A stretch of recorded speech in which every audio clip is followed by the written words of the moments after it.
Students, आज जैसे कि आप देख रहे हैं हम लोग चतुर्थ सेमेस्टर के विज्ञान विषय के अंतर्गत केमिस्ट्री का टॉपिक आवर्त सारणी या पीरियोडिक टेबल पे बात करेंगे। आप सभी ने पीरियोडिक टेबल यानी आवर्त सारणी को देखा होगा और एटलीस्ट सभी बैकग्राउंड के बच्चे हाई स्कूल में साइंस पढ़ते हैं तो वहाँ पर तो पीरियोडिक टेबल होता है और देखेंगे कि एक पूरा चार्ट होता है और जिसके अंतर्गत हम हमारे जो अभी एलिमेंट्स हैं, तत्व हैं जो हमें ज्ञात हैं, उन सभी को एक व्यवस्थित क्रम में रखा गया है जिससे कि हम उन तत्वों की आसानी से अध्ययन कर सकें, उनके परमाणु क्रमांक और द्रव्यांक को जान सकें। इसके लिए एक आवर्त सारणी यानी पीरियोडिक टेबल बनाया गया है। तो प्रथम प्रश्न यही होता है आवर्त सारणी क्या है, और उसके बाद दूसरी बात आएगी कि जो आवर्त सारणी बनाई गई तो उसको मुख्य रूप से मेंडलीफ ने बनाया, इसलिए जो वर्तमान रूप में आवर्त सारणी है उसको हम मेंडलीफ की मॉडर्न पीरियोडिक टेबल, आधुनिक आवर्त सारणी कहते हैं। तो आवर्त क्या होता है या आवर्त सारणी क्या है? तो जो आपके तत्वों का एक ऐसा क्रम, वहाँ पे क्रम से तत्वों को अरेंज किया गया है आवर्त सारणी में। तो तत्वों का एक ऐसा क्रम जिसमें समान गुण वाले तत्व एक ही स्थान पर आते हैं, आवर्त सारणी कहलाती है। कि जितने एक जैसे गुण वाले तत्व हों उनको एक स्थान पर दे दिया जाए, दूसरे जो तत्व हैं उनका गुण अलग है तो उन सभी समान गुण वाले तत्वों को उनको अलग स्थान पर रख दिया जाए। तो जो समान गुण वाले हों तत्व हों वो एक ही स्थान पर आए, उसी को हम क्या कहेंगे? आवर्त सारणी कहते हैं। उसको क्रम में अरेंज कर दिया जाए गुणों के आधार पर, समान गुण वाले तत्व एक जगह पर, दूसरे समान वाले गुण जितने हों एक स्थान पर। इस तरह से इसी अरेंजमेंट का नाम क्या कहलाएगा? आवर्त सारणी कहलाएगी।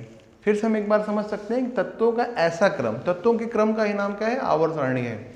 तत्वों का ऐसा क्रम जिसमें समान गुण वाले तत्व एक ही स्थान पर आते हैं, आवर्त सारणी कहलाती है। तो इस तरह से जिन तत्वों का गुण समान होगा उनको हम एक ही स्थान पर रखेंगे, दूसरे जो जितने तत्व होंगे उनके आपस में गुण समान होंगे उनको हम दूसरे स्थान पर रखेंगे। इस प्रकार से आवर्त सारणी का निर्माण होता है। मेंडलीफ की जिन्होंने आवर्त सारणी बनाया, तो मेंडलीफ ने जो आवर्त सारणी बनाया उन्होंने आवर्त नियम के अनुसार बनाया। अब प्रश्न होता है कि आवर्त नियम क्या है? तो मेंडलीफ के आवर्त नियम के अनुसार सभी तत्वों के भौतिक और रासायनिक गुण उनके द्रव्यमानों के आवर्ती फलन होते हैं। तो इन्होंने द्रव्यमान की बात किया कि जो तत्व होते हैं उनके जो है भौतिक और रासायनिक गुण क्या होते हैं, किस चीज़ से संबंध होते हैं? उनके द्रव्यमानों के आवर्ती फलन होते हैं। तो इन्होंने जो मेंडलीफ ने अपना पीरियोडिक टेबल बनाया, आवर्त सारणी बनाया, उन्होंने उसको द्रव्यमानों के आधार पर बनाया है कि बढ़ते हुए द्रव्यमान के क्रम में जो है तत्वों को उन्होंने व्यवस्थित किया है। ये तो बात हो गई कि मेंडलीफ का आवर्त नियम क्या है कि तत्वों के भौतिक और रासायनिक गुण उनके द्रव्यमानों के आवर्ती फलन होते हैं। अब बात होती है कि मेंडलीफ की आवर्त सारणी को कैसे परिभाषित करेंगे हम लोग? तो मेंडलीफ ने सभी ज्ञात तत्वों को, जो उस समय तक ज्ञात थे, सभी ज्ञात तत्वों को उनके बढ़ते हुए द्रव्यमानों के अनुसार व्यवस्थित करके एक सारणी बनाई। सारणी तो पहले से बना रहे थे लोग, लेकिन यहाँ इन्होंने क्या बेस लिया? आधार लिया, द्रव्यमान लिया। तो द्रव्यमानों के अनुसार, बढ़ते हुए द्रव्यमानों के अनुसार व्यवस्थित करके एक सारणी बनाई जिसे मेंडलीफ की आवर्त सारणी कहते हैं। तो इस तरह से अब मेंडलीफ ने जो आवर्त सारणी बनाई है उसको तत्वों के बढ़ते हुए क्रम में वहाँ पे तत्वों को व्यवस्थित किया है। इसी को हम क्या कहते हैं? मेंडलीफ की आवर्त सारणी कहते हैं। अब मेंडलीफ की आवर्त सारणी में क्या गुण होते हैं? जैसे आपने सभी ने देखा होगा कि मेंडलीफ की आवर्त सारणी में कुछ जो है क्षैतिज रेखाएं, क्षैतिज खाने होते हैं और कुछ ऊर्ध्वाधर खाने होते हैं।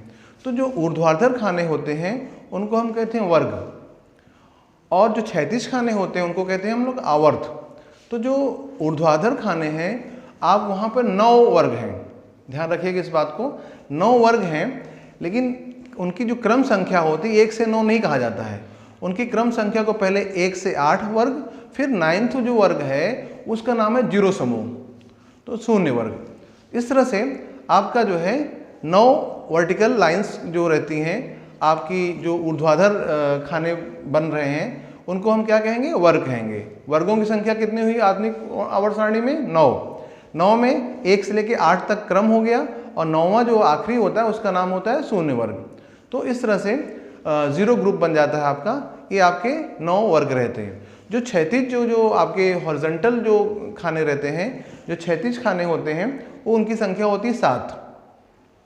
पहले 3 जो आवर्त होते हैं वो जो है उनको हम लघु आवर्त कहते हैं, क्योंकि वहाँ पे तत्वों की संख्या कम है।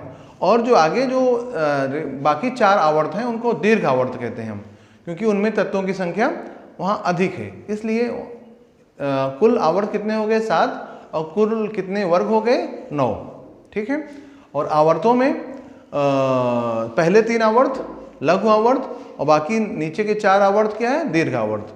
क्यों? वहाँ तत्वों की संख्या कम है लघु आवर्त, यहाँ तत्वों की संख्या उस आवर्त में अधिक है तो दीर्घ आवर्त। तो सामान्य सा प्रश्न रहेगा, इसको आपको ध्यान देकर जो उत्तर देना है कि कितने वर्ग होते हैं 9 में 1 से 8 और प्लस 9th नाम, उसको 9वां वर्ग नहीं कहते, उसको हम शून्य वर्ग कहते हैं। ठीक है। अक्रिय गैसों का पूरा समूह होता है। और इधर आपके जो क्षैतिज खाने हैं, क्षैतिज लाइन जो बनती हैं उससे जो खाने बनते हैं उनको हम आवर्त कहते हैं, उनको पीरियड्स कहते हैं, उनको उधर ग्रुप्स कहते हैं। ठीक है। तो जो पीरियड्स हैं कितने हैं 7 हैं, आवर्त कितने हैं 7 हैं। पहले 3 लघु आवर्त और अगले 4 नीचे के वो दीर्घ आवर्त। तो मेंडलीव की आवर्त सारणी के सामान्य लक्षण की मेंडलीव ने जो आवर्त सारणी बनाई उसमें क्या क्या लक्षण होते हैं।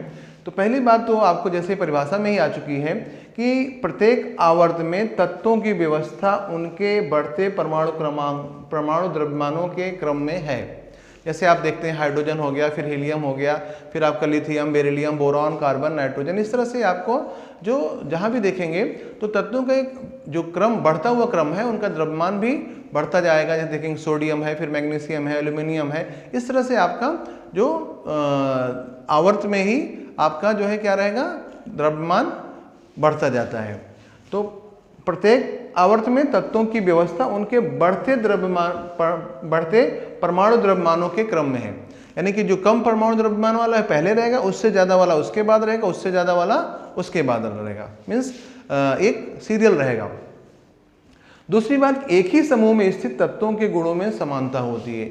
जो समूह है, जो आपके ऊर्ध्वाधर जो पंक्तियां बनती हैं उससे जो भाग बनता है, तो समूह में तो लक्षण समान होने ही है, क्योंकि उनकी संयोजकता, उनकी ऋण विद्युत ऋणात्मकता, ये सभी गुण जो है सेम आना है। इस तरह से एक ही समूह में स्थित तत्वों के गुणों में समानता होती है।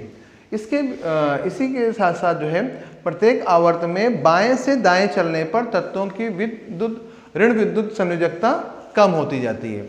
अब आप इसको दोनों तरह से कह सकते हैं। जब बाएं से दाएं चल रहे हैं, हमारे सामने पीरियोडिक टेबल रखी हो, बाएं से दाएं चलेंगे तो ऋण विद्युत संयोजकता कम होती जाती है। इसी को आप दूसरी भाषा में कह सकते हैं कि धन विद्युत संयोजकता बढ़ती जाती है। ठीक है। तो आप दोनों बातों को उसी तरीके से कह सकते हैं। तत्वों का परमाणु द्रव्यमान उनका मौलिक गुण है। तत्वों का परमाणु द्रव्यमान उनका मौलिक गुण है जो उस तत्व की विशेषता दर्शाता है।